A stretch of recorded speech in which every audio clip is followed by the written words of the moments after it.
The following podcast is a part of RadioMisfits.com. This is a Nailsin News Bulletin. A married teacher who paid students and plied them with booze and drugs for sex gets 10 years in prison. A 30-year-old former substitute teacher was sentenced to 10 years in prison after she was convicted of paying middle school students for sex, as well as providing them with drugs and alcohol. What, to cope with it, or just extra treats? And yeah, oh look, she's possessed. See the red in her eyes? Well, got the devil in her. Carissa Jane Smith of Dixon, Missouri, was arrested in November of 2024 and charged with 19 felony counts, including statutory rape and child sex trafficking. I guess she gave him a ride to the house, Anyway, Smith ultimately pled guilty to lesser charges. Well, they gave her a deal. Okay, according to authorities, Smith, who worked at multiple schools, she got around, within the Dixon R1 school district, would pay students $100 or more, either in cash or through Cash App, in exchange for sex acts. Smith is also alleged to have supplied students with alcohol or marijuana in exchange for sex. But the money was the main draw, right? Anyway, the alleged abuse was not limited to one-on-one encounters.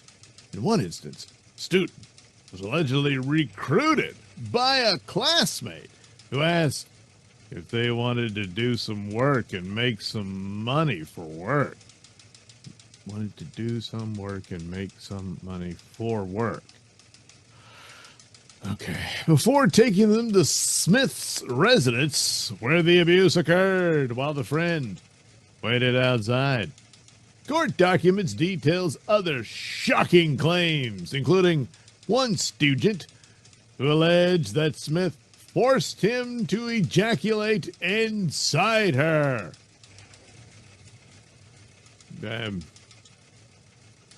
So what? She held him in so he couldn't pull. I don't know. Anyway, wait a minute. I think I've covered this story before. So, okay, wait. This is an update. Yeah.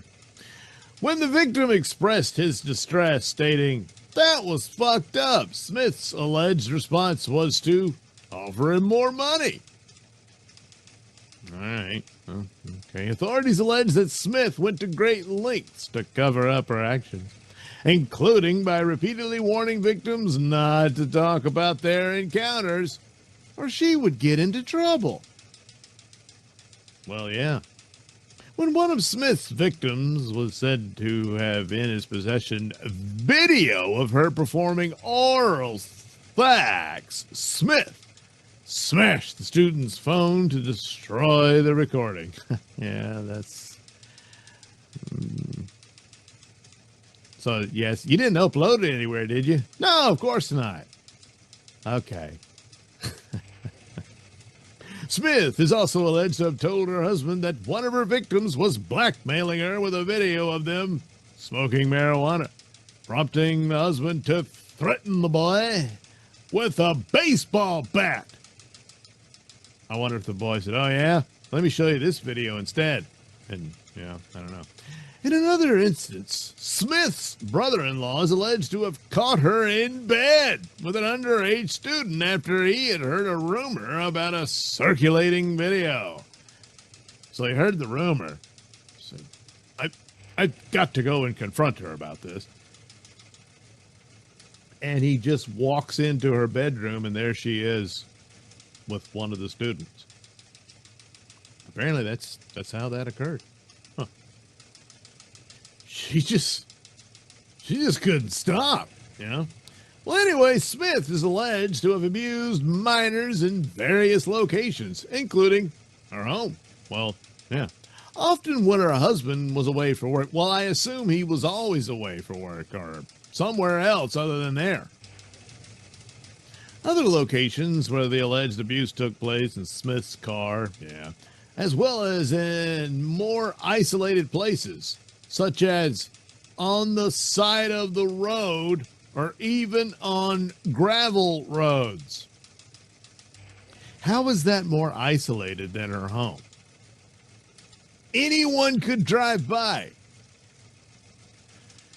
Anyway, on September 17th, 2025, Smith pled guilty to lesser charges as part of a plea agreement, including 2 counts of sexual contact with a child and 1 count of first-degree endangering the welfare of a child. Smith's attorney could not be reached for comment.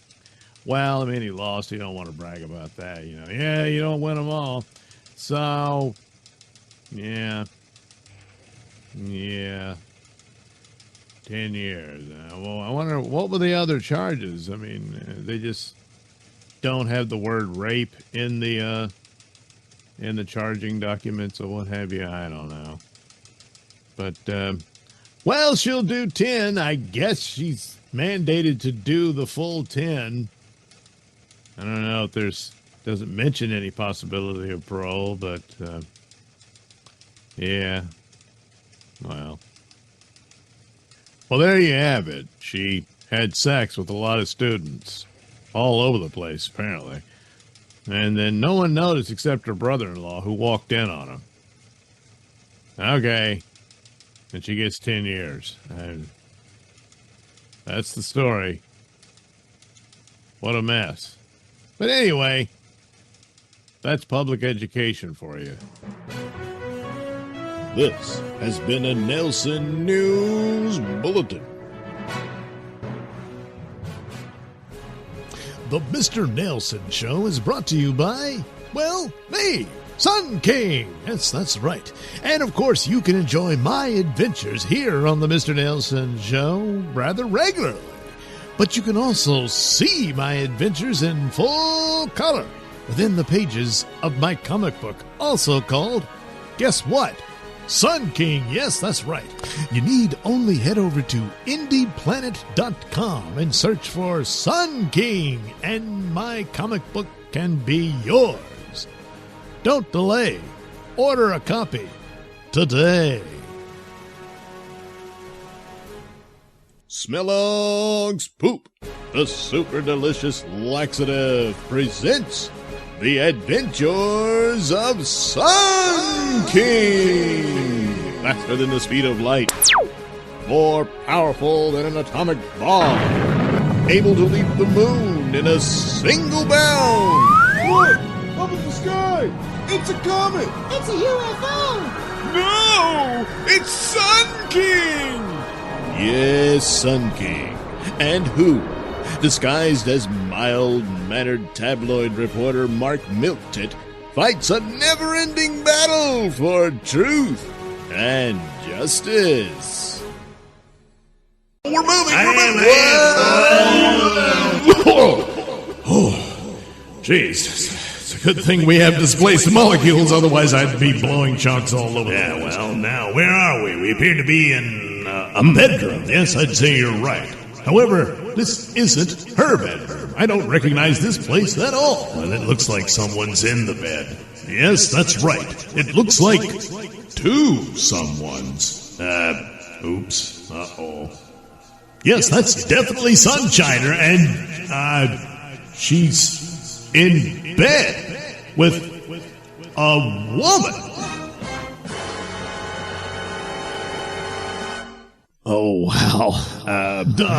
Boy, how about that? Well, these things happen. Well, of course, it's interesting. You did say she is your clone, so I guess she's well, more your yeah. clone than you realize. Perhaps you're right. But in the meantime, I'll have to worry about this, later. I've got to try to make contact. Is it working? Looks like she's still asleep.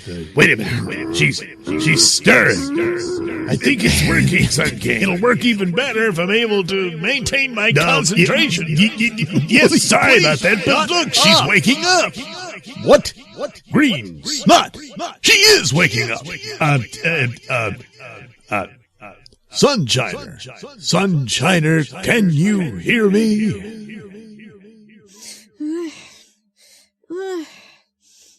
Sun King? Yes, that's right, Sunshiner. It's me, Sun King, and I desperately need your help. Oh, Sun King, but where are you, Sun King? Where are you? Sunshiner? What's going on? Who are you talking to? Oh, it's Sun King. He's finally reached out to me, and it seems like he needs my help. Reached out to you?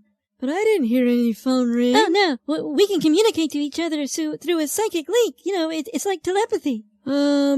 Okay. Now listen very carefully, Sunshiner. A terrible series of circumstances occurred, and it's trapped me in between dimensions, so to speak. And really the only chance for me to get back to, the normal dimension, the one you're currently in, I'm going to need to utilize a contraption that's currently residing in the secret laboratory of Rex Rain. What? Oh no! Why does everything always have to come back to Daddy? I mean, Rex Rain. Rex Rain? What does he have to do with anything? And why did you call him Daddy? Oh, but it's a really long story. I used to think of him as my father, and then I found out he was a Nicky Cocker Poo Poo liar and all that. I mean, he's the one who cloned me from some Sun King and all. Anyway, like I said, it's a long story. But apparently, he has some contraption. And it's the only way they can free Sun King from this other dimension that he's currently trapped in. Okay. You know what? I'll help you in any way I can. Oh, okay. It'll be a team up. I just need to get my Sunshiner costume on, but where'd I leave my cape? No, Sunshiner, that's not your cape. It must be hers. Your cape's over on that chair at the foot of the bed. Huh? Oh yeah, there it is. Thanks, Sun King. Wait. How did you know where to look? How were you seeing all this? What? Who's seeing all this? You see, Sunshiner, as a result of me being stuck in this other dimension, I'm kind of floating around like an invisible ghost, and I'm currently, floating over the bed you're in right now. You mean you can see me and Night Theory naked in bed together right now? Wait, what? Well, Sunshiner, it's not the circumstances I would have preferred, but it's the fix I'm in, and, damn it, stop babbling around, Sun King. Time is of the essence. Damn it, Dr. Liam, this is my sister we're talking about here. Dr. Liam? What? Who are you talking to? You mean to tell me you're not alone? Oh my God. Well, Sunshiner, then as I said, it's not the circumstances I wish I were in, but I am in it. And it seems Dr. Mausoleum got stuck in this dimension with me, but as it turns out, we're really going to need his technical skill on how to operate the contraption that may solve all of this. It just happens to be in the secret basement laboratory of the man you probably hate more than anyone in the whole world. Okay, Sun King, just give us a few minutes to get our panties on. Well, will Sunshiner and Night Fury get their panties on in time to help Sun King and Dr. Mausoleum escape their current phantom existence? Find out in the next exciting episode of The Adventures of Sun King. The Adventures of Sun King is a Nailsin production. All characters and stories are written and performed by me, Douglas Nelson. with music by Kevin MacLeod and other public domain sources.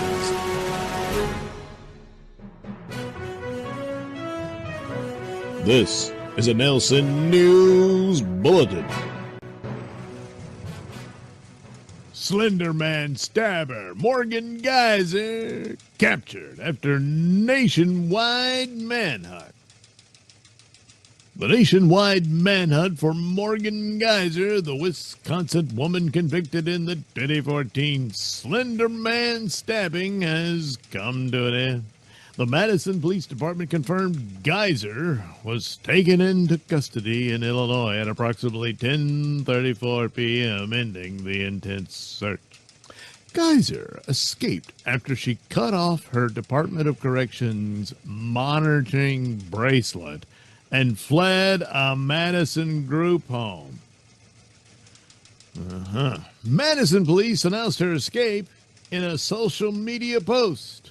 Morgan Geyser was last seen in the area of Cronky, or Cronk Drive around 8 p.m. with an adult acquaintance. Her whereabouts are unknown. The Madison Police Department was notified of her disappearance. So there she is. That's great. A recent image of Geyser captured on security video from the past month is attached below. If you see her, please call 911. So that was the message they were sending out. Please, for God's sakes.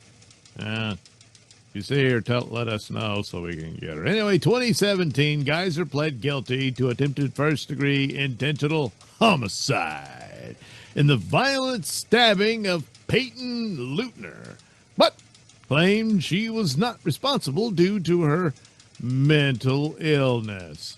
She told investigators she tried to kill Leutner to please the horror character Slender Man and was ultimately found not guilty by reason of mental defect.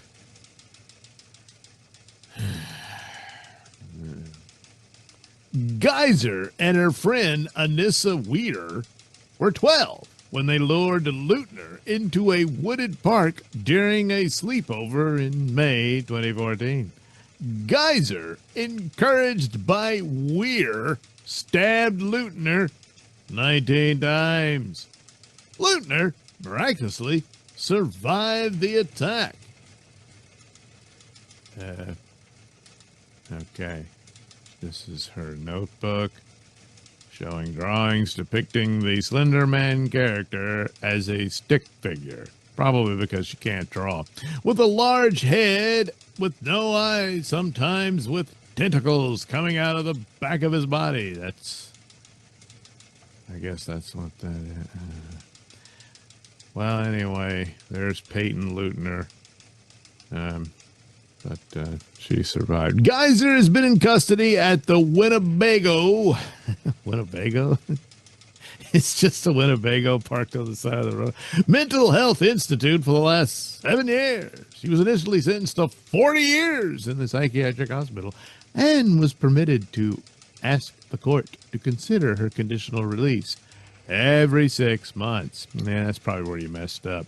Police told local outlet WMTV that Geyser was staying at a group home in Madison before she disappeared.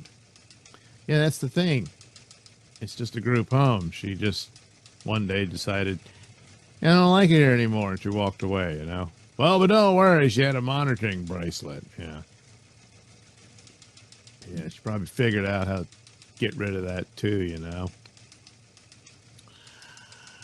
So, but there's more to the story. She had an accomplice. Well, let's find out about that. Yes, transgender accomplice, 43 years old, busted with Slender Man stabber Morgan Geyser, says she ran because of me. All right. The friend, arrested alongside Slender Man stabber Morgan Geyser after her escape from custody, is a transgender bestie who says the much younger escapee ran because of me. Oh, well, I can see why you would run from that, but, oh, wait, they ran away together, I suppose. Anyway, Charlie Mecca 43, was found with the 23-year-old escapee at a truck stop in Posen, just outside Chicago. Some 24 hours after the disturbed stabber fled her care home more than 150 miles away in Wisconsin. The trans pal, seen in a mugshot with disheveled blue hair and wearing a low-cut pink top, took responsibility for the escapee in an interview with a local TV station. Well, that was big of him. They, them. Oh, God. You're looking a little sad now, though. Yeah. Anyway, he says, she ran because of me, he said Mecca, who was issued a citation for criminal trespassing and obstructing identification. You mean by not being exactly clear what he is? I don't know. Anyway, Mecca claimed that Geyser fled her group home because she was being banned from seeing her transgender bestie. She sobbed. She's like, "They'll take away our visitation. Charlie, please. You're my best friend," Mecca said of a phone call as she fled. She already made it clear if I didn't go, whether or not she was still going, and she was not going back to jail. She wasn't at jail. And I know what that means, Mecca said. Yeah, there's the lovely couple. Yeah. The end of the day, I followed what I thought was right. Now, I stand by it, said Mecca, whom police referred to as he, because he's a man. All right, I don't care if he's wearing a pink top and dyed his hair blue. But he identifies as transgender and was called she by Geyser, because she wants to believe she's in a lesbian relationship with Mecca, I guess. I don't know. The pair, who met a couple of months ago at a church, okay, in Madison, Wisconsin, were potentially heading to Nashville, Tennessee. They took public transportation to Chicago before walking 20 miles south to Posen, where they were arrested after police were called on reports of people loitering behind the truck stop.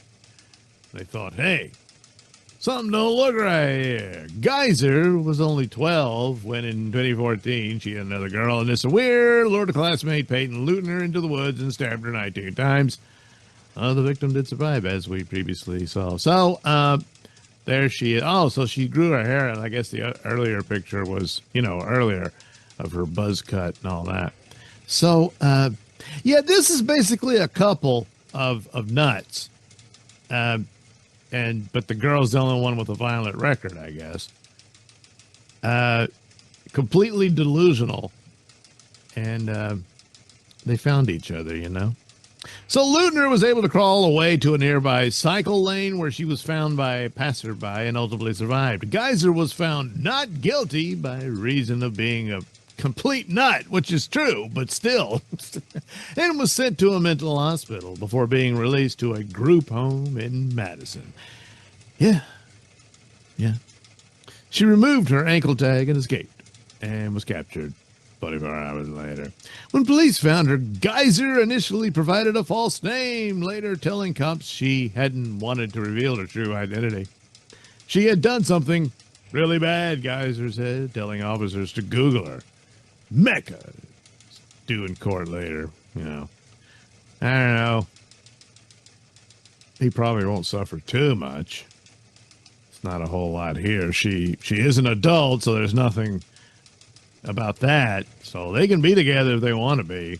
But, I don't know. I guess the group home thought he was a bad influence or some shit. But, well, whatever, I guess it's kind of a tragic love story, two nuts finding each other, but one still haunted by her violent past. And, gee, that's almost sad. Except it isn't. She's got serious problems. Whatever the mental facility was all about, it didn't fix anything. She's still messed up. And if she was willing to stab somebody 19 times when she was 12, well, imagine what she's capable of now that she's in her 20s.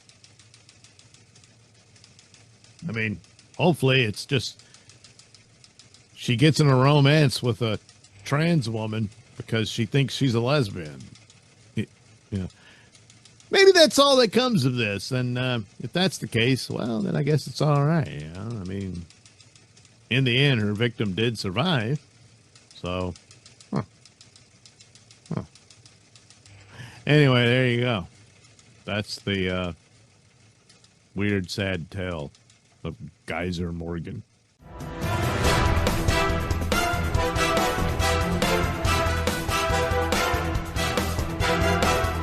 The views and opinions expressed during the Mr. Nailsin Show do not necessarily reflect those held by RadioMisfits.com. So, any complaints and or comments should be sent to @MrNailsin on Twitter, where they will be promptly ignored and or blocked.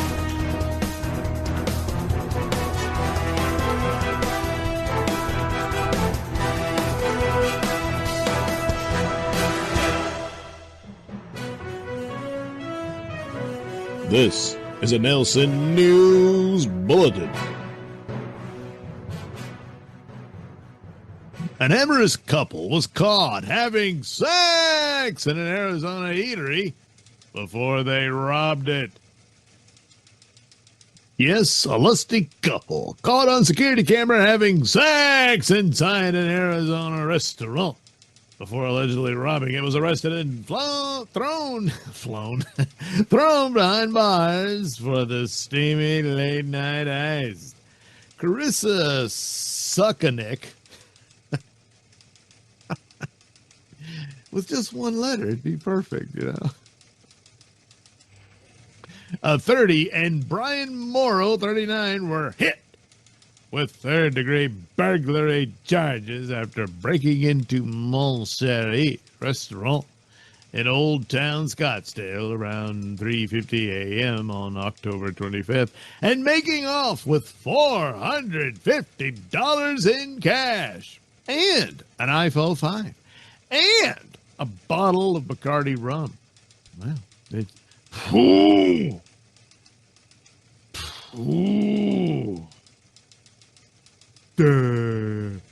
The frisky duo also trashed the rose-themed eatery, but not before a surveillance camera caught them getting it on among the floral decorations near the outdoor patio.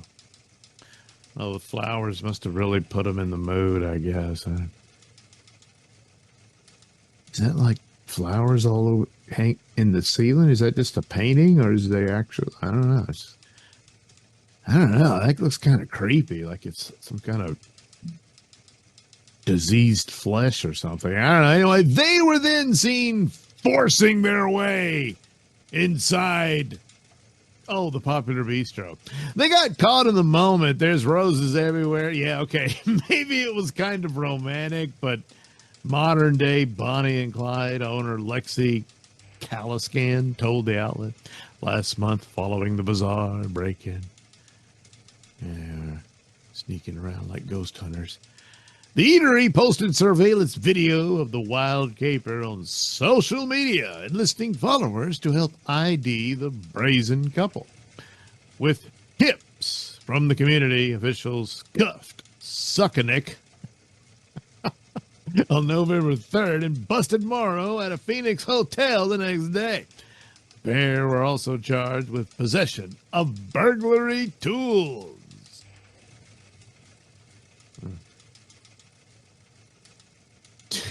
Gee, she's just not that much of a lawyer. Anyway, Scottsdale police said the couple won't face charges for their steamy romp before the alleged robbery.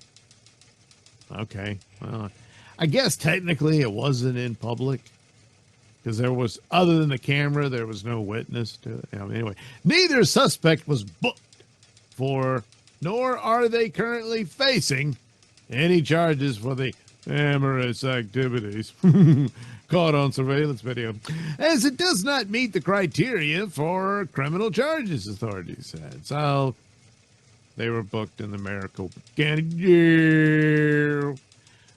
Well, you know, they had a little adventure. It's just unfortunate for the theft and damage they did to the property and all that.